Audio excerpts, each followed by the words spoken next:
ఏమిటి, ఎందుకు వచ్చాం అసలు రెండవ అధ్యాయానికి? మొదటి అధ్యాయం చివరిలో అర్జునుడు ఏమన్నాడండి? నా స్నేహితులు, నా బంధువులు, నా ఆచార్యులు, నా కురు పితామహులు, నా సైనికులు కదండి, ప్రతి ఒక్కరిని నా నా నా శరీర భావనలో చూస్తూ వచ్చాడండి అర్జునుడు.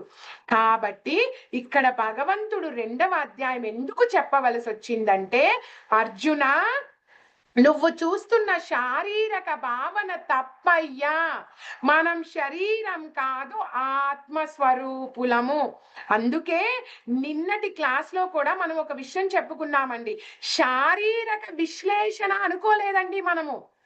ఎప్పుడైతే ధృతరాష్ట్ర దుర్యోధన మనస్తత్వాలు వచ్చినాయో మనం ఏమనుకున్నామండి, ఆత్మ విశ్లేషణ చేసుకోవాలి మనము కదండి.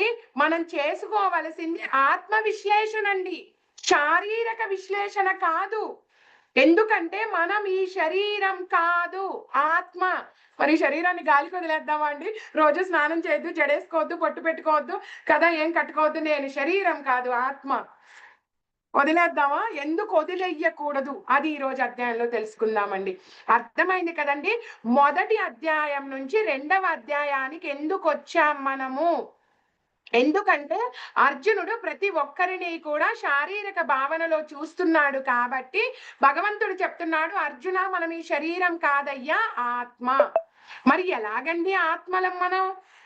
అసలు ఆత్మ ఎవరికి కనిపిస్తుందండి? ఆత్మ కనిపిస్తే చాలు పరిగెత్తి పారిపోతాం. భగవంతుడేమో ఇక్కడ ఆత్మ అంటున్నాడు, మరి మనల్ని ఎలా చెప్తాడండి చూద్దాం. 13లో చెప్తున్నారు, దేహినోస్మిన్యత దేహే కౌమారం యవ్వనం జరా.